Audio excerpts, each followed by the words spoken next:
J'ai 27 ans et je ne mange qu'une dizaine d'aliments différents.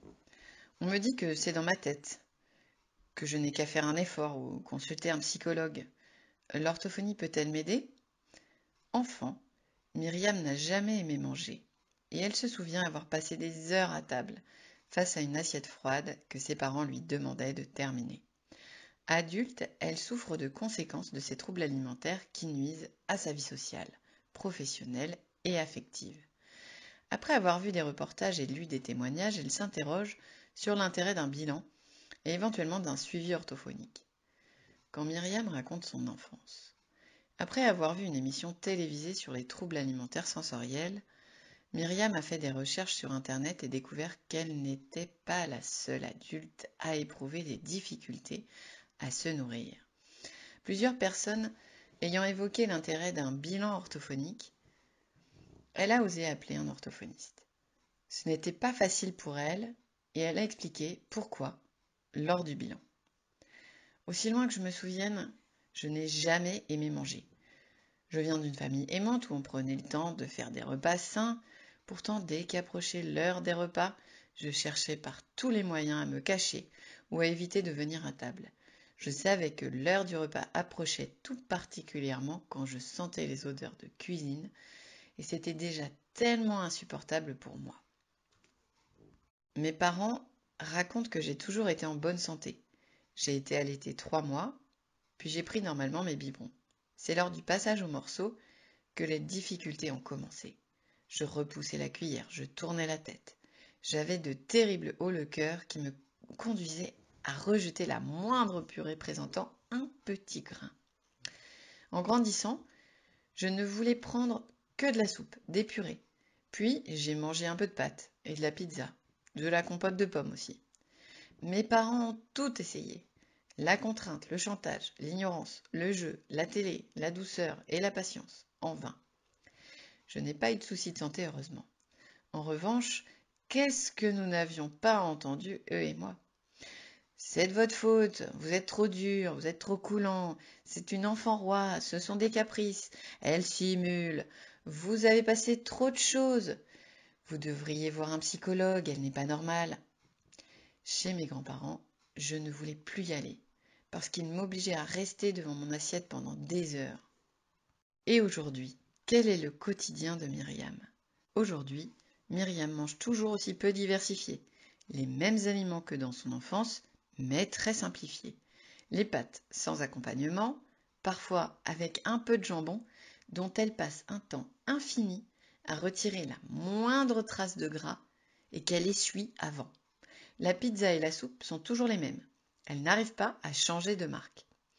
Myriam n'accepte jamais d'invitation à déjeuner ou à dîner, sauf avec des amis très proches qui acceptent ses difficultés. Les événements familiaux ou professionnels sont un vrai casse-tête. D'ailleurs, Myriam a changé de travail plusieurs fois par lassitude des réflexes des collègues quand elle sortait son repas, toujours identique, et qu'elle demandait des pâtes nature au restaurant. Ou pire encore, quand on lui mettait une fourchette sous le nez pour se moquer, provoquant un réflexe nauséeux. Chaque matin, elle se rend à sa station de tramway en faisant un détour. Elle évite ainsi la boulangerie dont émanent les odeurs de cuisson qui lui soulèvent le cœur. Elle sait aussi qu'au bout de la rue, elle passe devant de nombreuses poubelles le mardi et le vendredi, et que là encore, elle doit changer de trottoir. Ce sont de nombreuses contraintes qui ne peuvent pas toujours être anticipées. Maria a déjà vu un psychologue et son médecin traitant a proposé des anxiolytiques. Quand Myriam a demandé une ordonnance pour faire un bilan orthophonique, ce dernier a été étonné, mais a fait confiance à sa patiente qui avait lu des articles sur les troubles sensoriels. Le souci est que ces articles font toujours référence aux enfants, mais pas aux adultes. Or, Myriam aimerait progresser et aussi comprendre. Elle aimerait se rassurer enfin sur le fait qu'elle n'est pas anormale et que si un jour elle a des enfants, ils s'alimenteront normalement. Quand Myriam révèle d'autres troubles sensoriels. Lors du bilan, l'orthophoniste a donc très longuement interrogé Myriam sur son histoire alimentaire, les antécédents familiaux du même type, car ce n'est pas rare que l'on retrouve des difficultés sur plusieurs générations. L'orthophoniste l'a aussi amené à décrire ses réactions en fonction des textures, de la température, de la couleur, de la forme et de l'odeur ou absence d'odeur des aliments. Elle l'a aussi interrogée sur ce qu'elle ressentait en termes sensoriels. Myriam peut-elle marcher pieds nus? Comment supporte-t-elle quand on lui touche la tête? A-t-elle des dégoûts quand elle touche certaines matières? A-t-elle trop ou pas du tout d'odorat? Il en ressort que la jeune femme est très sensible à tous ces points, en particulier l'odorat. Mais elle décrit bien aussi à quel point c'est compliqué pour elle de regarder les autres manger. Elle est partagée entre l'envie de pouvoir goûter et la répulsion. Quand elle nettoie son évier, elle porte des gants. Que va vérifier l'orthophoniste? Quelle conclusion en tirer? Hormis ce long entretien, l'orthophoniste a également observé la cavité buccale de Myriam. Elle a pu écarter certaines causes des troubles alimentaires, tels que un articulé dentaire qui rend la mastication douloureuse, de grosses amygdales qui limitent l'espace pour avaler et donnent la nausée, un frein de langue court qui empêche de rassembler les morceaux et de nettoyer la bouche.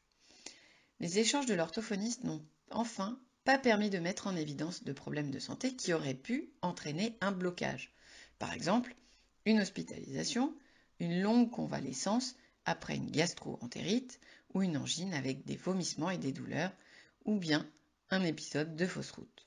Myriam présente en revanche tous les signes de ce qui est appelé de différentes manières. Troubles sensoriels de l'oralité alimentaire, syndrome de dysoralité sensorielle.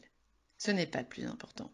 Depuis quelques années, on en parle dans les magazines pédiatriques. De plus en plus de médecins ont compris que ce n'était pas qu'une question d'éducation. Pour Myriam, ce jour-là, ce qui compte, c'est d'entendre enfin reconnu sa souffrance. Savoir que tout cela n'est pas dans sa tête, c'est important. Même si elle est consciente qu'avec le temps, beaucoup de pleurs et d'angoisses se sont ajoutés à la réalité de son dégoût de manger. Et maintenant, que peut-on faire? La suite appartient essentiellement aux patients. Certains se contentent de ce diagnostic, mais la plupart du temps, les adultes souhaitent modifier leur quotidien. Alors que peut-on proposer à Myriam, qui aimerait essayer de goûter ou manger plus d'aliments? Il existe un fort réflexe nauséeux qui donne de nombreux hauts le cœur. Il est intéressant de tenter des massages de désensibilisation. La plupart du temps, cette technique est proposée aux enfants. Alors, elle est appliquée plusieurs fois par jour par les parents. Dans le cas d'un adulte, l'orthophoniste peut l'expliquer et l'enseigner aux patients. C'est un travail qui se fera sur plusieurs mois et quotidiennement. Si Myriam se lance, elle devra alors pratiquer des massages dans sa bouche avec ses doigts plusieurs fois par jour. Progressivement, elle ira de plus en plus loin, sur son palais et sur ses gencives. Mais elle a besoin de l'orthophoniste pour apprendre les bons gestes et l'accompagner car les massages seuls ne seront pas suffisants. C'est un outil. Myriam a toujours eu envie de manger un kiwi. Elle trouve que ce fruit est drôle avec ses poils et très beau quand il est coupé en tranches. Mais elle n'a jamais osé en toucher un. Myriam et son orthophoniste se fixeront des étapes. Acheter un kiwi, le toucher, le sentir, puis le trancher en deux et l'éplucher. Si possible, Myriam touchera l'intérieur du fruit avec sa langue et enfin croquera.